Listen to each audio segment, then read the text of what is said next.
Okay,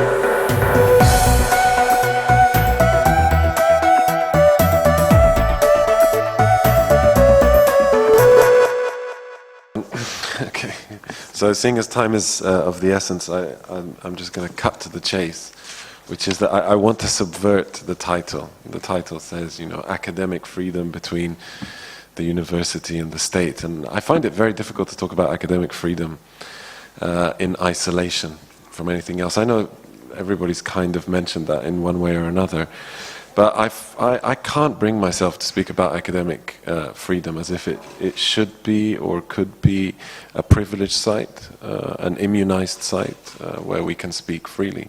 And the interesting thing about living and working in Egypt right now is that that fact is so visceral. It's so there all the time. So I would like to start by just saying that academic freedom is, you know, I'm stating the blindingly obvious. That academic freedom is absolutely related to the state of freedoms more broadly. And while academics may suffer in various ways, other people within the society suffer equally and perhaps even more. And the thing is, I suppose I could like reel off all the terrible things that have happened in the last few months and in the last few years. I think it's no secret that since June or July 2013, depending on how your politics works, things have taken a dramatic turn for the worse. I can tell you about the number of people who have been arrested for speaking English, and the number of people who have been arrested because in one way or another they are they see themselves as related to the January Revolution. I can tell you about the attempted closure of the Nadim Center. I can tell you about how academics at Cairo University can't move without the permission of the dean. I can tell you about how the AUC wants nothing to do with academics who are in trouble when they're doing research. There are a whole set of circumstances which really mirror very well the idea that people have already raised of lawfare and of the bureaucratization of academic life and life in general. And it's all done by the book. The interesting thing about Egypt at the moment is that Egypt, on the whole, is utterly unconstitutional. You know, we have a constitution which guarantees all kinds of rights, and we have legislation which takes it away, you know, in a breath.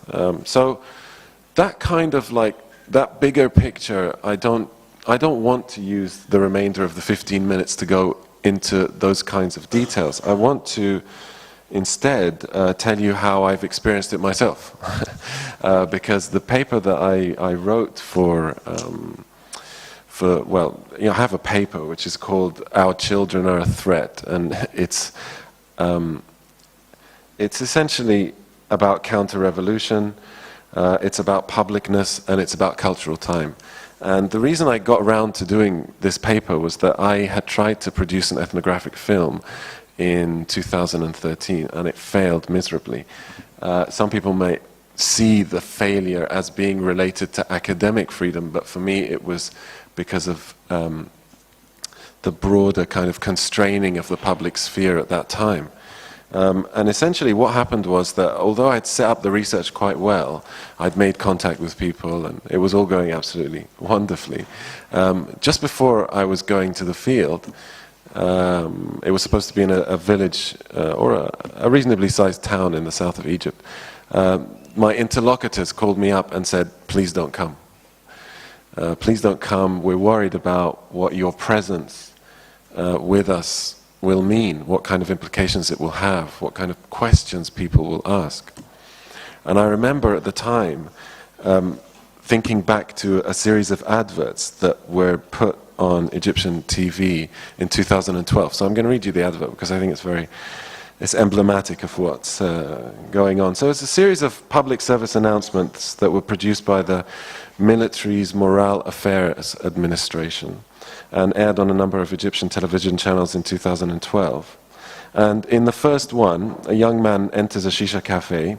His nationality appears to be unclear. He could be Egyptian, but for an Egyptian audience, his fair features code him as foreign. Voiceover.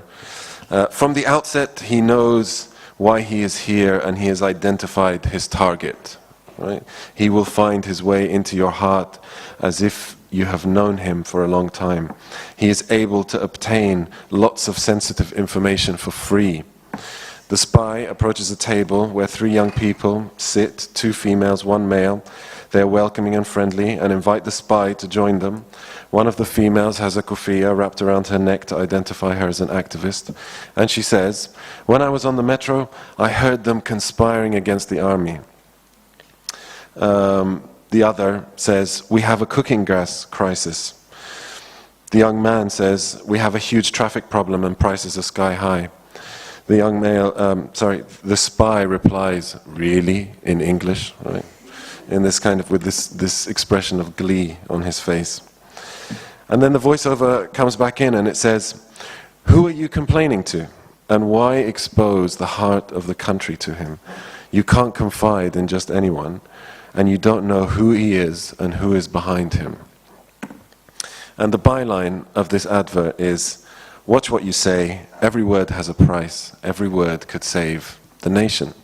Suddenly, I was turned into this spy. I had become the spy, and so had literally thousands of other people. And this is why academic freedom, in a sense, is connected to the broader kind of way in which public culture can be orchestrated by a regime which controls, to a large extent, what can be said and what cannot be said.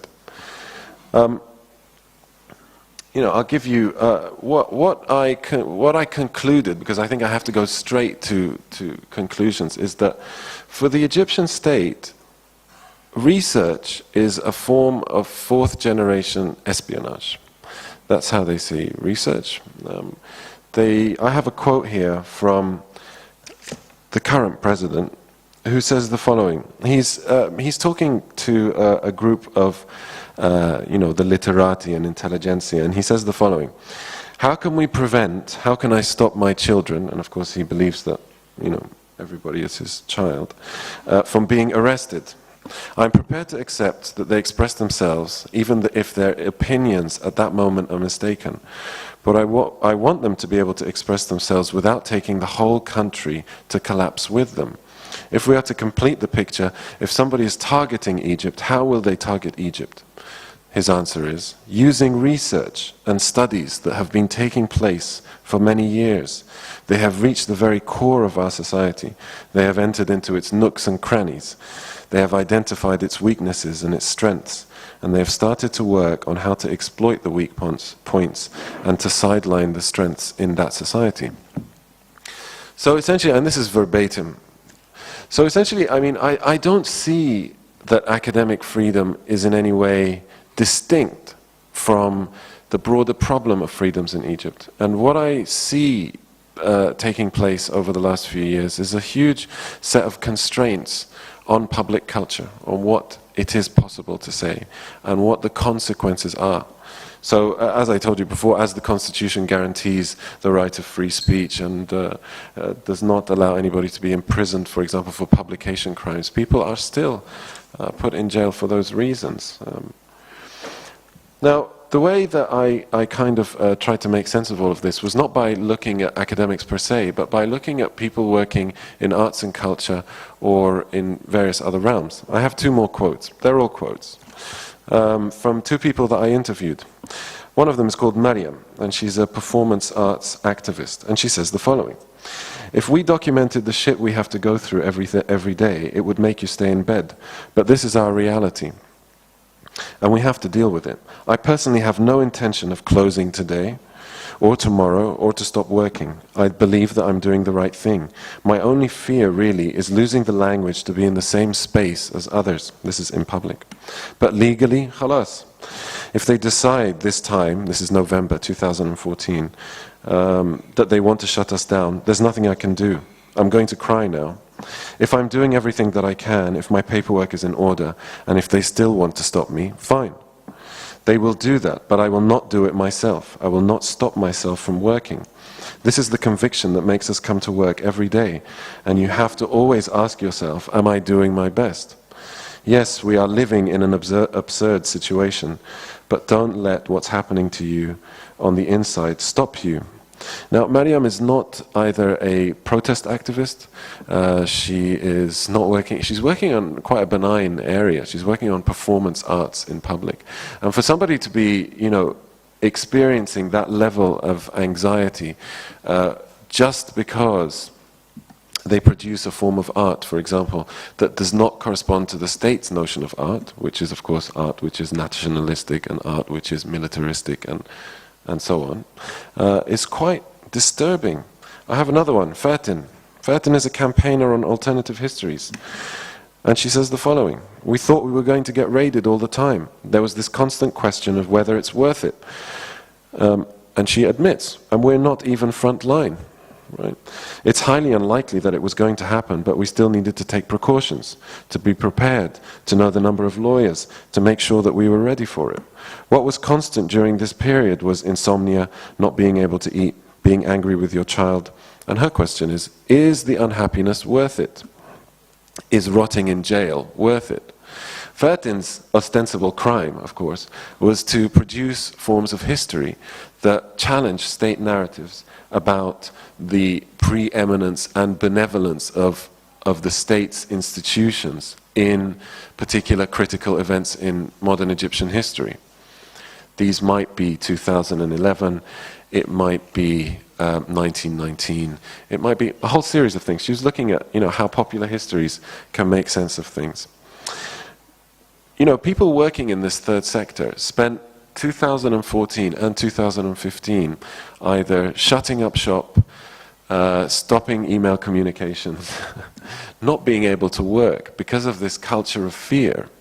And of course this touches everybody, both within the third sector, within the culture sector, culture and arts, and within the academy. I mean, the way that I made sense of this, if I can just very quickly wrap up, is that I do think that there is a generational divide in Egypt. And lots of people who come to theorize, who think about generational theory as a form of orthodoxy, object to this idea that we think about society in terms of generations. But the way that I've kind of tried to reconstruct this is to suggest that there are two political generations. The generation of 1967 as a political generation and not a biological generation, and the generation of 2011.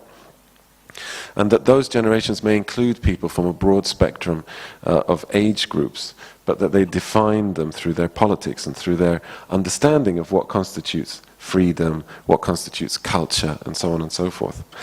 And so what this made me think about was not just how the state has orchestrated a moral panic around these people. I mean, we have the return of things like al-Muwatinin al-Shurafa, these honorable citizens who, the snitches. We are back in that place. But also that this 1967 generation, I'm sure lots of people are going to disagree with me about this, would be described by Muhammad Abd al-Jabri as the generation of al-Sukun, right? Those who, and al-I'timad, those whose notion of the present is kind of formulated through dependence upon the past. And all of the kind of, the way in which neo-Nasserism has become like a leitmotif or a cultural narrative is very indicative of that. Of course, Sisi and Nasser are very different in many, many ways. But it's the way in which, this warning now in Egypt. I mean, the best example I can give you for the academic freedoms issue is that in the very month that the president was inaugurated, one of his first interventions, people had been expecting since 2011 a new universities law. And what the president did was, instead of inaugurate a new universities law, was provide an amendment to the existing law whereby he had the power and the authority and the right to appoint deans and heads of universities. I mean, it's absolutely amazing thing to do. And so, I mean, in summary, what we have now in Egypt is quite simply a control culture. That is, and control culture is the way that they perceive both the present and the future. It's very disturbing to think that it's the future that is being defined by the past.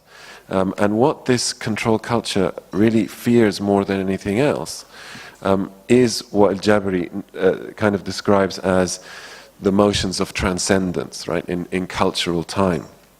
You know, those that are about movement per se. So, I guess, have I run out of time? Yes, I have run out of time. So, I don't really have an answer as such, but what I would always try and say is that maybe we should completely stop talking about academic freedom, and we should just talk about freedoms per se. And we should, you know, people in Egypt in the last few weeks have been horrified, obviously, by what's happened to Giulio Regeni. And more action has taken place in the last few weeks than has taken place in the last 2 years. And that makes me really ask a question. While we acknowledge that academic freedoms are related to broader freedoms, it seems that we only act when our own freedoms are the ones, you know, where the guillotine is over our neck. So I would like, what I would offer is, why don't we just lose the academic freedom thing and just talk about freedoms per se?